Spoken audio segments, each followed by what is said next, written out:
Thank you, Mr. Rogers, for joining us today. How do you foresee the trajectory of China-U.S. relations? For the past 30 or 35 years, China and the U.S. have been working together. Things have been good. Both countries have made much more money in the past 30 or 35 years. China and the U.S. have been working well together for several years now, and both countries have been prospering and succeeding. Both countries got much, much more prosperous. I hope that will continue. Trade wars are not good for anybody, and trade wars sometimes lead to worse. So I would hope that China and America would reduce tariffs, open their borders, and have even more trade of everything. Agriculture, anything, whatever you want to trade, trade. Now, Mr. Rogers, in your view, what are the key sectors or trends that may offer attractive long-term investment opportunities in China? Ms. Wu, anything in China now is a good opportunity because China, 50 years ago, China had virtually nothing.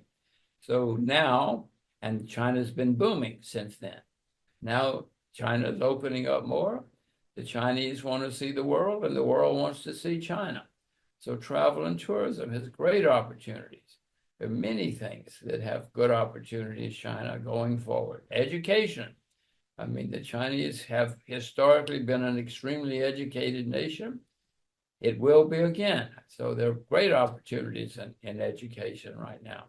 Just about everything in China is a good opportunity now because, the last 100 years or 200 years, things weren't so great. Now it's time. It is China's time. China is rising. China is going to become the most important country in the world in every way, especially in commerce and trade.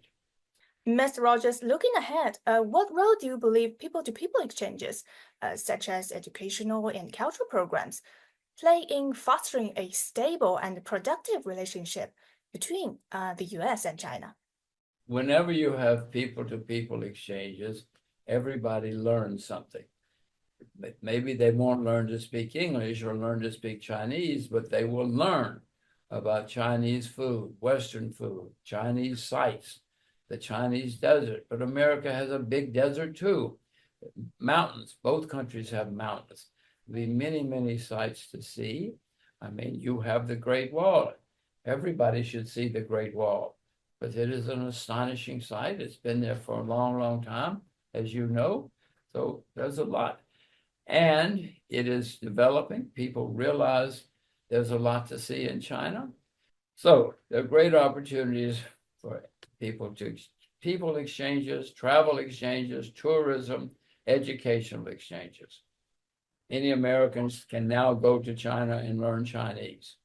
All sorts of crazy things are said, but if you go there, you see, they're wonderful. The Chinese are wonderful people. I wanted my children to know Asia, and I wanted my children to speak Mandarin. It worked.